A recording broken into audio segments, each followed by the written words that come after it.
up until this point, there's been a little bit of discrepancy between what the Isak camp and the Newcastle side are actually saying. They had head in their hands, and then they were like, oh, he's gone to Liverpool, so we're going to keep him. Oh, wait, hang on a minute. Newcastle are a massive club. Let's not get away from that. They are a huge club, but they are not Liverpool. Dirty tactics exposed, don't forget. I think that at that point, you just have to start docking wages.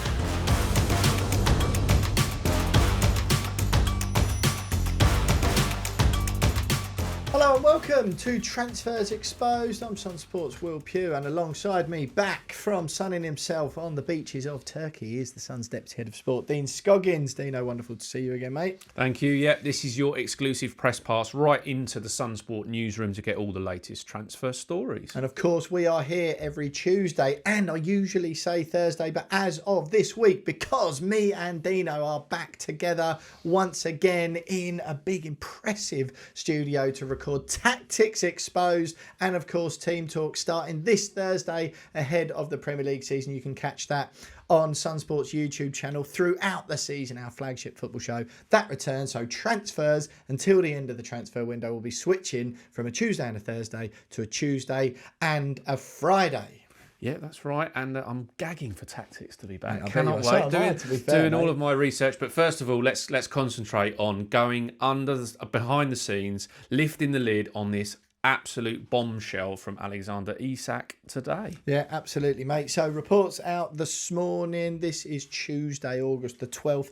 We are recording this. A report suggesting that Alexander Isak has told Newcastle, Dino, that he will never play for them again. You've had a couple of weeks off. We were scratching around for stories. It was a little bit quiet. We had a couple of absolute perler episodes of Transfers Exposed, but you come back.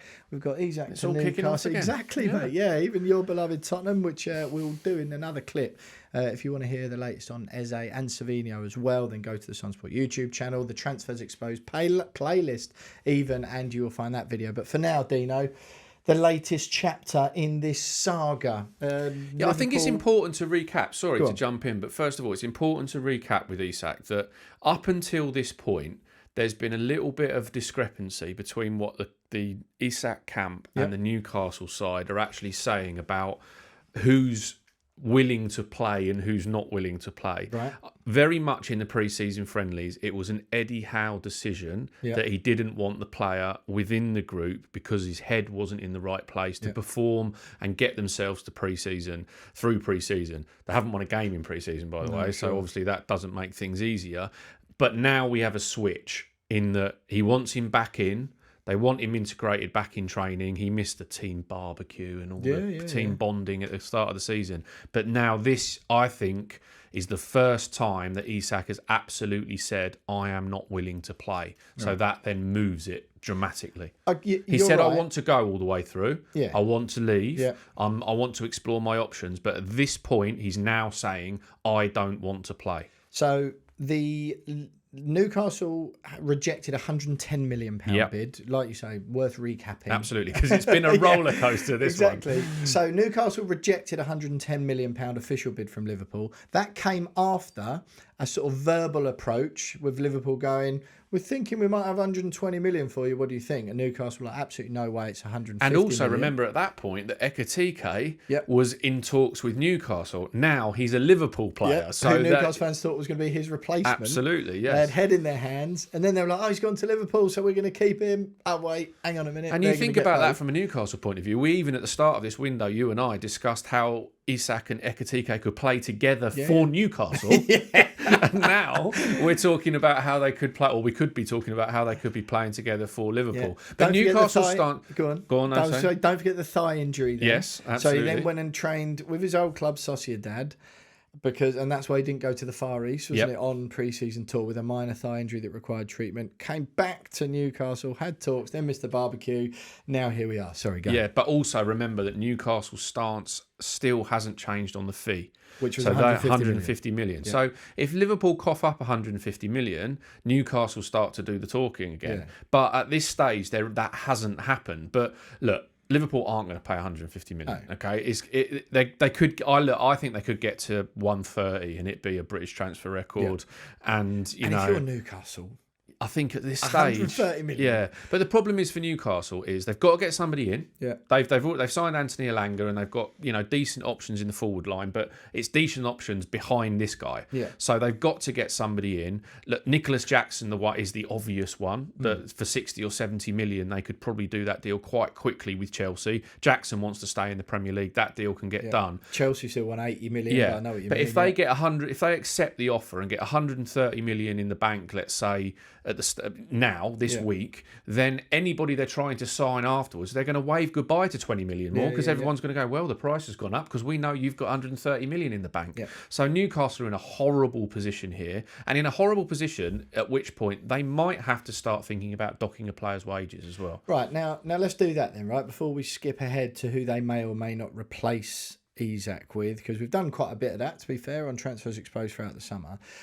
I just want your thoughts now. This is an opinion bit. I know we like to break down facts and figures and give people exclusive information directly from the Sunsport news desk, but opinion-wise here, because I'm really intrigued by this, what do you make of assuming, taking it as read, right? Taking it as read that that's what's happened, that he's refused to play or he's refused to train. He's saying, I'll never play for you again. Your stance on that? I think that at that point you have to start docking wages, right? But I think it can only start when games are being played. So at the moment, Premier League starts Friday, Newcastle play at the weekend. I don't think you can dock a player's wages when he hasn't actually missed a Premier League game. Yeah. When he hasn't actually refused to play in one yet. What about if you're saying, right, training on Friday 9 o'clock and he just doesn't turn up? Then if he doesn't, that's a disciplinary matter as well. Yeah. So that is a fine. But we never see that. We don't. It does happen. Legally spurious, well, legally, there's. We're going to the realms of HR and we don't think that really happens in football, but it does. Yeah. He's got a contract. So can you imagine that? Yeah, Alex. But also remember that look, we all know. I know that you and I would never dream of doing such a thing, but we all do know that there are people who work for employees who think, I just don't fancy going to work today and go sick. and footballers are allowed to be sick. Dean Scoggins famously never had a day off sick in 18 years. Yeah, absolutely. Yeah. Sean Custis does contest that. But not true. That is your labour, absolutely isn't it? True. But yeah, so look, let's say he goes sick for a little while. There will be, from a contractual point of view and from a HR point of view, a period of sickness leave, right? Yeah, before that runs out as well. So it is a very sort of murky sort of place that they're in. But if he Hello, does Eddie. it, Eddie. No, I've been signed off. Have you got a doctor's note? Yeah. Honestly, my stomach's really bad. Dicky I can't tummy. be anywhere. It got me near a toilet. Night in the big market was a bit much this week. But no, look, but Newcastle can't be seen to roll over in this. They can't just allow the player. And imagine how all those other pros feel in the dressing room. Like people like Dan Burn. The absolute model pro, done everything he can to get to the level he has, lifted the trophy for his boyhood club. The absolute dream. And then you've got this. There's two He's ways. very popular in the dressing room. He is very popular. Eddie Howe saying, for a player as popular and as influential as him, it's impossible for him this not to have an impact. Yeah, and look, there's two ways of looking at it, right? Newcastle are a massive club. Let's not get away from that. They are a huge club, but they are not Liverpool. And they are not Real Madrid. And they are not Bayern Munich. Yeah, they are. But with that process of trying to be, there are sacrifices that go along the way. Yeah. And they have made him into the player, or helped make him into the player he is. That's why he has that transfer valuation. They hold his contract. And at this point, it's sort of the next move is to kick up the fuss, I suppose. And we could talk about Harry Kane here, right? I think Dan King did a really good piece in the paper on Sunday about, how there's a comparison to Dimitar Berbatov here. Right. Tottenham at a similar level of club, trying to hold on to Dimitar Berbatov. And then he went to Manchester United on deadline day, right? Yeah. There's a lot of comparisons that can be made there. The other comparison that it's worth pointing out, and I had a load of Tottenham fans, including Sunsport's Martin Lipton, onto me afterwards, was, isn't this more a bit like Harry Kane Kane. Has Martin officially come out as a Tottenham fan? Oh, he's always been a Tottenham fan. Yeah. I'm not outing him there. But you've got that, that comparison with Harry Kane, where for 2 windows, Harry Kane was openly courted by Man City, said he wanted to go, but he never got to the point of saying he wouldn't play. And look, Kane and Tottenham obviously is a different relationship to Isak and Newcastle. But then he stayed, scored about another 50 goals in the next 18 months before he then got the big move to Bayern Munich. So we can't rule out that Isak stays here, but at the moment this looks like the first time it's now dirty tactics. Well, dirty tactics exposed. Don't forget from this Thursday and every Thursday and Monday on the Sunspot YouTube channel. What do you make of Dino? Because it's so easy with these things to just pile on the players straight away. You know what it's like. Fans, I was listening to our News UK stablemates talk sport on the way in this morning. Excellent show. I think it was, Gabby Agbonlahor, obviously very close to Jack Grealish. He was talking a lot about that. They were talking about this situation alongside Ali McCoist as well. And it's very easy, isn't it, to sort of pile on the player and go, it's a disgrace if he's going on strike, they've got to be docking wages, blah, blah, blah. And that was very much the sense from both of them.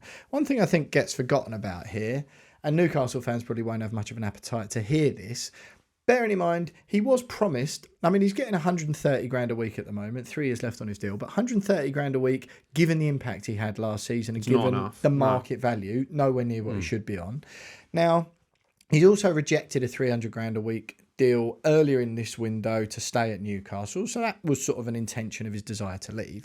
But what do you make of the fact that he was promised a new deal under Staveley and Gudusi, I believe it was, before, and then Paul Mitchell came in, and given the club's dire situation as far as PSR went at the time, not dire, but as in it was severely restricted until the European qualification was assured again. And then at that stage, Paul Mitchell made a difficult decision, and he sort of admitted that himself, but he had to do it for the good of the club to renege on that deal that he hadn't made, to be fair, but it was a decision he felt he had to make. Now, again, to put it in context of a normal person's working environment, if that sort of thing happens, you're promised something by a company and then you act accordingly, and then that's whipped away from you further down the line, it's inevitable, regardless of the scales, that will leave a bitter taste in the mouth. Yeah, absolutely. And in very simple terms, how can he trust that Newcastle are going to deliver him? Because part of if they go, I'll stay another season. But part of this for a player of that calibre is that he wants to win the Premier League. He wants to play in the Champions League latter stages, okay? He's obviously the first choice for his national team, but he wants to play in those, the biggest of games. And Newcastle are obviously saying, we're going to get there with you. They will be next season, won't they? You at the front of the queue, we are going to get there. But he's saying, well, I don't trust that. I don't trust that to happen. I don't trust that you're going to... the process? The process and the club. How can he, from all the reasons you've just said, how can he trust Newcastle United and say, okay, go and sign another striker as backup to me, go and sign another world-class midfielder, go and bolster that defence because of the injuries last year, and we can make a big dip at the title next year, when they've turned contract talks around like they have. So, I get it from a player point of view, and as you say, the fans are not going to want to hear that, but, loyalty versus pound signs again. Yeah, excuse me. The loyalty thing in football these days, I don't even bother talking about that anymore. I just find it quite interesting where he's in a position where he won't earn 300 grand a week at Liverpool, will he? First off, I know it will be there or thereabouts. It'll be around with bonuses and the potential for further add-ons. I think he will be close. Yeah. Do you think that feels like it would be a bit beyond Liverpool? No, I don't think it's beyond them at all. I think the where they are at the moment and the ambition that they're laying down, that for me will be, maybe it'll be 250, 275 plus some goal bonuses and some Champions League bonuses and whatever. But at a club like Liverpool, those bonuses aren't as difficult to reach as they are. But what I was interested in, the comparison was made this morning about, it's Cristiano Ronaldo. When Fergie went to him, Real Madrid was sniffing around and said, look, give me one more season and then you can go. Yeah. There was an enormous level of trust there between player and manager. And obviously, by extension, player and club. Yeah. And Fergie was as good as his with word. all They got due 80 million respect to quid. Newcastle United, that was Manchester United. Yeah, exactly. Yeah. But the Newcastle project, their transfer dealings this window aside, because I think they have made a right old nose up of this transfer market. Yeah. That aside, there's obviously a little bit of a breakdown in that trust, which has happened before. You kind of laid the foundations. I don't think I don't think we can be quite as hard on Isak. And you can only assume, can't you, that this course of action will have come from Newcastle still refusing to even budge from that £150 million valuation. If Liverpool are going, listen, mate, we're not paying that. Yeah. So it's up to you. Like, we've tried to negotiate with them. We've tried to talk to them. If you want this move to happen, you're going to have to help us here. Yeah, absolutely. And that's what he's doing. I think the whole package for Liverpool will be somewhere in the region of 150 million with the contract wages and everything else added to it. So they're not going to go as any higher than maybe even 125, but they'll break the Wirtz, and it feels like Wirtz is an absolute Rolls Royce of a football player. I can't wait to watch him in the Premier League this season. It feels like he will be more of an impact player for Liverpool than Florian Wirtz. Therefore, you'd suggest that the 116.5 million they paid for him, they really, market value would tell you that he is about 125, 130. Yeah. Do you think he gets done then? Yeah, he's not staying at Newcastle now, surely. I think the movements over the last 24 hours mean that it's gonna get to the point where even Newcastle are gonna have to go, okay, let's look at who we can bring in instead. But that's we'll wrap up on this now, Dino. That is what the sense being, and some of the whisperings coming out of the club, was it had got to the stage probably a week or so ago where they were kind of resigned to the fact that they're going to lose. Yes, but then they wanted him to make this move, I think, because there's a PR thing here as well. Surely that's a tougher negotiating stance point for them. Yeah, if he's doing this, Liverpool are like, well, see. No, I think we'll take the 110 now. I think they're aware of what Liverpool will pay, where Isak's breaking point is, and this will be, I think, the straw that breaks the camel's back. But they were also sort of insisting that, look, okay, maybe fine, you're going to go, but we need to get a replacement in first. They have made a pig's ear of signing players this summer. Obviously, they got Elanga. What happens now? Assuming we're saying that he goes, it happens. It feels a bit just unsustainable that he wouldn't be able to stay. Say they get there on the figures. Who replaces him? I can't see beyond Jackson. No, I can't see beyond Jackson either. The only other ready-made Premier League striker that's available, or not available, but could be available, is Ollie Watkins. Villa will be very, very reluctant to sell, and you would probably end up paying over the odds for Ollie Watkins. Whereas for Nicholas Jackson, younger than Watkins, you would probably get a better deal overall. So yeah, I mean, it feels a little bit like the easiest deal to do. Yeah, Nicholas Jackson, 24. And best as well. Look, I think Jackson gets hard time a lot of the time. He's now a proven Premier League striker. Yeah, I don't know whether or not he's the man to sort of thrust them into the to Champions League glory and Premier League glory. But Nicholas Jackson, 24, huge boost to Phil. 37 appearances, all competitions last year, 13 goals, 6 assists. He's got a contract until 2033 at Chelsea. Chelsea want 80 million quid, but you do sense that if there's 60 on the table, which Newcastle would easily be able to afford, that deal could be done.